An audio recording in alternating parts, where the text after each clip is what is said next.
Assalamualaikum warahmatullahi wabarakatuh. Alhamdulillahirabbil alamin, segala puji bagi Allah Tuhan semesta alam, yang mengutus para nabi dan rasul sebagai penerang jalan umat manusia. Solawat dan salam semoga senantiasa tercurah kepada Nabi Muhammad SAW, penutup para nabi, pembawa cahaya kebenaran yang tak pernah padam. Pecinta Teguh Rahayu Slamet Channel yang dirahmati Allah.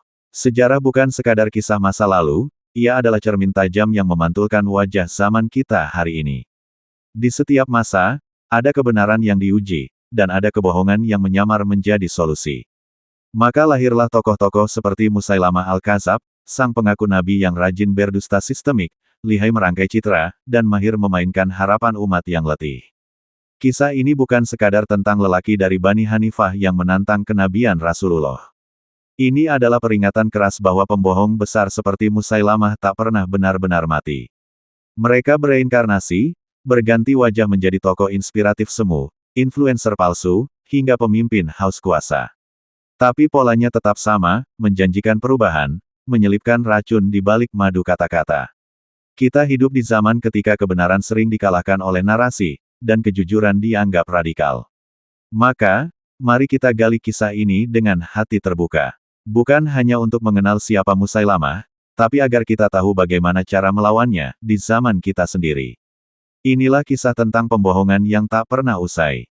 Dan mengapa kita harus berani berkata, cukup sudah kebodohan ini, selamat menyimak dengan bismillah.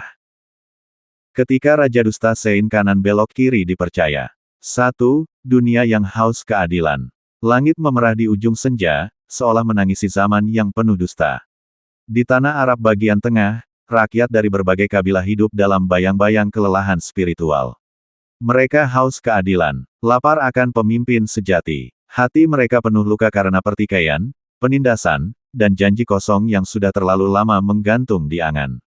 Ketika sebuah masyarakat berada dalam titik paling rapuh, maka siapapun yang datang membawa harapan akan tampak seperti penyelamat.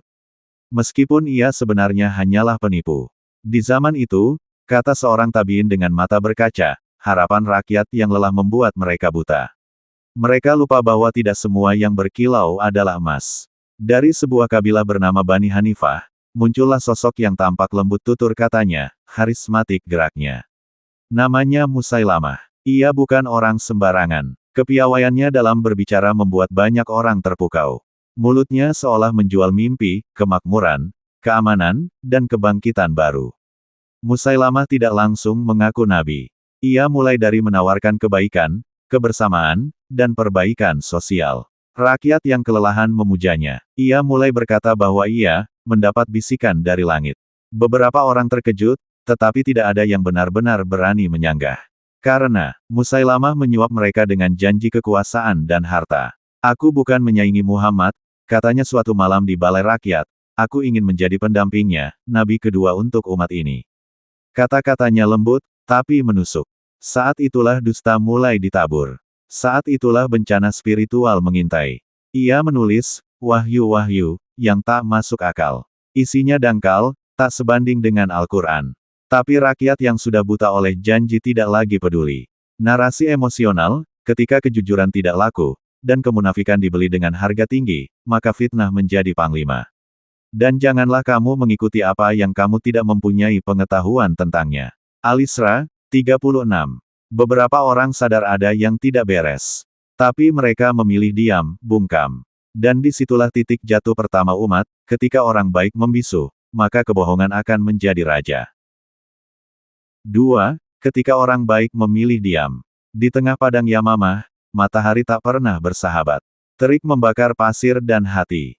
Namun lebih panas lagi adalah bisikan dalam dada orang-orang baik yang menyaksikan kebohongan Musailamah tetapi memilih bungkam.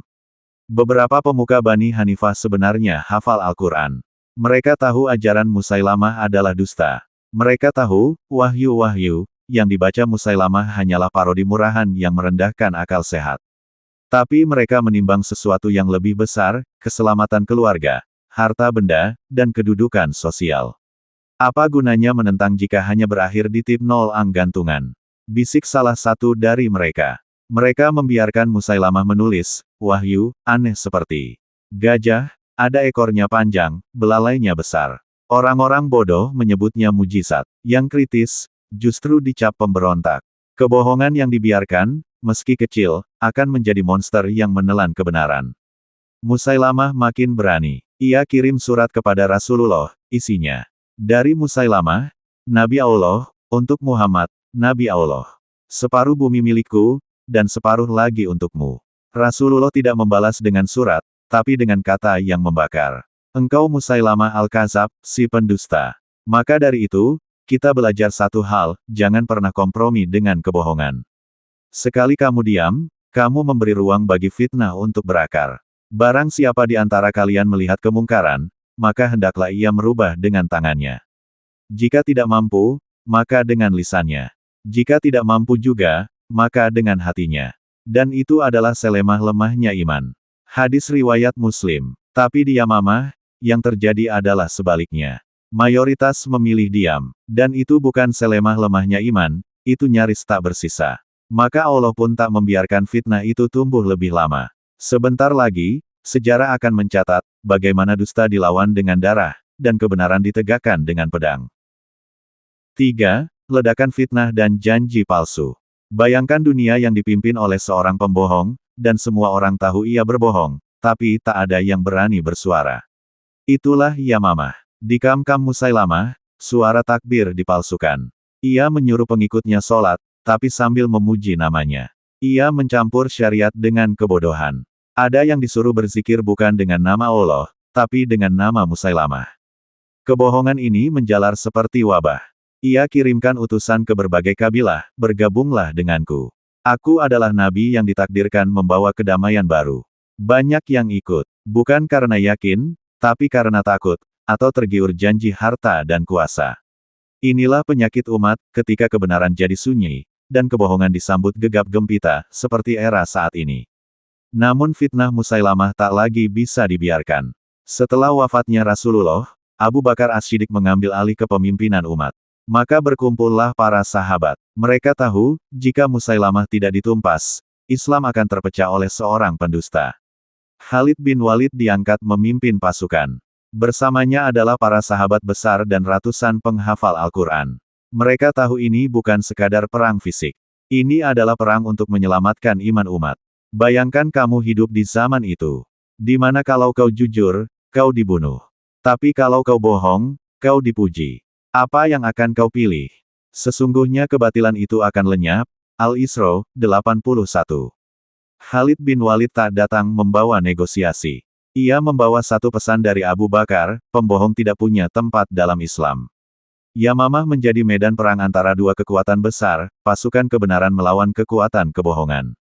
Suara pedang mulai bersahut-sahutan. Takbir menggelegar. Tanah yang kering kini basah oleh darah. Namun satu hal yang mengejutkan akan terjadi, banyak penghafal Al-Quran gugur. Dan itu akan mengubah sejarah Islam selamanya. 4. Ketika Hafiz Quran gugur di tangan pembohong.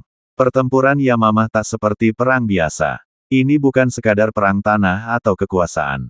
Ini perang ideologi, antara wahyu yang hak dan wahyu palsu buatan Musailamah. Khalid bin Walid mengatur strategi. Tapi lawan mereka bukan orang-orang lemah.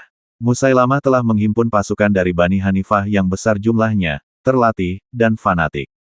Mereka percaya Musailamah benar-benar nabi, atau pura-pura percaya demi harta dan keselamatan. Saat genderang perang ditabuh, para sahabat dan penghafal Quran berada di barisan depan.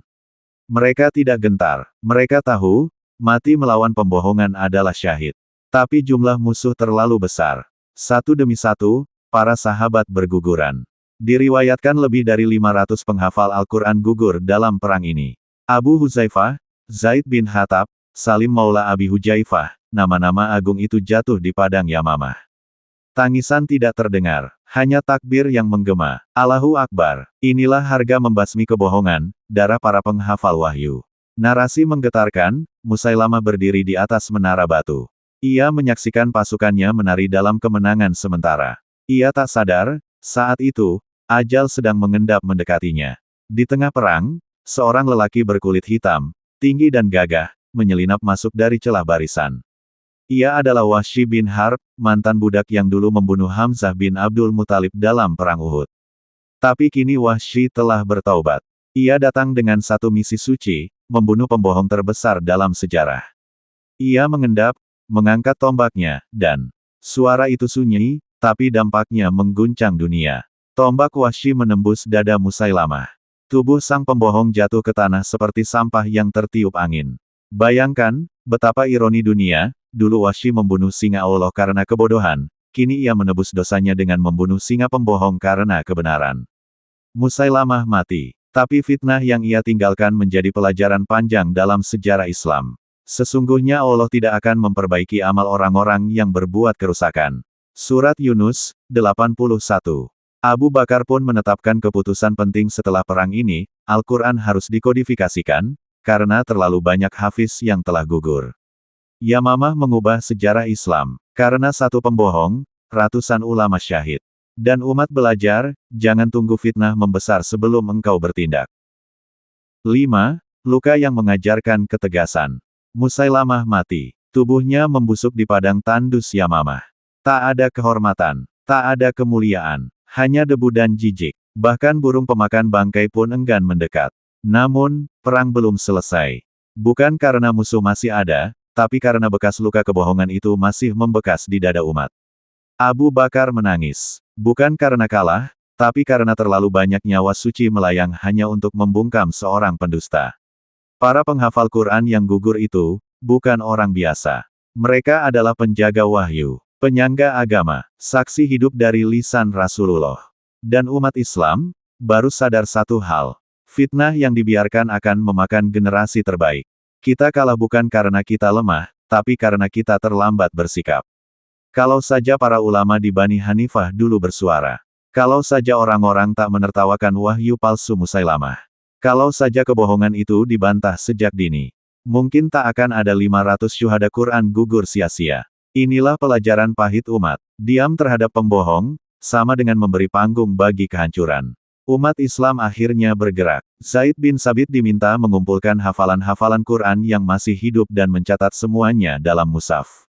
Itu proyek besar pertama kodifikasi Al-Quran dalam sejarah. Dan itu semua karena satu alasan. Jangan sampai Al-Quran hilang karena kita lambat melawan kebohongan. Dari perang ini, lahirlah ketegasan baru dalam Islam. Bahwa tidak semua yang terlihat, damai, boleh didiamkan. Kebohongan itu seperti api kecil. Jika tidak segera dipadamkan, ia membakar seluruh rumah iman. Janganlah kamu lemah dalam memburu kaum musuh, jika kamu menderita maka sesungguhnya mereka pun menderita pula seperti yang kamu derita. Surat An-Nisa, 104. Apakah kita siap melawan kebohongan di zaman ini? Atau kita hanya akan mengulang luka Yamamah di zaman yang katanya modern? Pembohong tak pernah mati, mereka bereinkarnasi mengikuti zaman baru. Musailamah memang sudah mati. Tapi roh kebohongannya tak pernah benar-benar terkubur. Ia hanya berganti wajah, mengganti nama, berganti metode. Tapi tujuannya sama, menyesatkan hati manusia yang sedang lelah dan haus harapan. Hari ini, kita mungkin tidak lagi melihat seseorang berdiri dan mengaku nabi. Tapi kita lihat jutaan janji kosong dilemparkan di mimbar. Di layar kaca, di ponsel-ponsel kita. Oleh mereka yang menjual kebohongan sebagai solusi, di zaman now. Mereka menyamar sebagai influencer, brother, tokoh spiritual palsu, motivator instan, bahkan pemimpin negeri. Mereka paham psikologi manusia yang sedang lapar, perhatian dan rindu perubahan. Dan disitulah mereka masuk, menusukkan jarum-jarum dusta di bungkus pencitraan. Narasi sugestif, jangan heran, jika pembohong di zaman modern tidak datang dengan jubah compang camping. Mereka datang dengan dasi, pencitraan, dan kata-kata manis yang membuatmu lupa berpikir. Mereka tidak menyerang dari depan, mereka memelukmu, lalu menusuk dari belakang. Musailamah adalah simbol pembohong terbesar yang tidak dilawan dengan ketegasan. Dan setiap zaman akan punya, Musailamah, baru, jika umat ini kembali lengah, lembek, melempem. Kita tidak kekurangan ilmu, tapi kita kekurangan keberanian untuk menegur dan bersikap tegas. Kita tidak bodoh. Tapi terlalu sopan pada yang nyata-nyata menipu dan pembohong. Dan begitulah cara kebohongan hidup, karena banyak orang baik memilih diam. Fitnah itu lebih kejam dari pembunuhan, Surat Al-Baqarah, 191. Dulu, fitnah Musailamah memakan ratusan syuhada penghafal Quran. Hari ini, fitnah-fitnah digital memakan jutaan akidah, tanpa darah, tanpa perang, tapi lebih dahsyat merusak tatanan, menyelingkuhi aturan. Pertanyaannya, siapa Musailamah zaman ini di sekitarmu, di negerimu? Setidaknya kita telah tahu ciri utamanya, seperti satire, sein kanan belok kiri, itulah dia. Apakah kamu akan membiarkannya tumbuh, atau kamu akan jadi Wahsy berikutnya yang menebasnya dengan kebenaran? Yamama adalah peringatan abadi. Jangan pernah diam terhadap kebohongan, sekecil apapun, lawan. Agar tak muncul menjadi Musailamah zaman ini. Penutup, ketika bangsa diam, kebohongan malah jadi konstitusi. Seandainya Musailamah hidup hari ini, mungkin ia tak lagi membuat wahyu palsu di tengah padang pasir. Ia akan duduk di balik meja kekuasaan, memakai jas mewah, bicara di atas podium, tersenyum di layar TV, rak-purak merakyat, kalem sok sederhana, lembut tapi raja tega bin bengis, dan ia piawai menulis aturan demi aturan yang melanggengkan kepalsuan, kekuasaan dan menindas kebenaran, bahkan bangun dinasti, apapun caranya.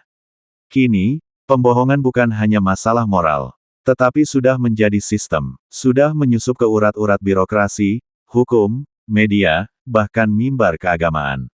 Pembohong tak lagi takut dihukum, karena hukum bisa dibeli. Janji-janji manis tak lagi punya beban dosa, karena rakyat sudah terbiasa kecewa. Inilah zaman di mana Musailamah tidak mati, tapi duduk berdasi.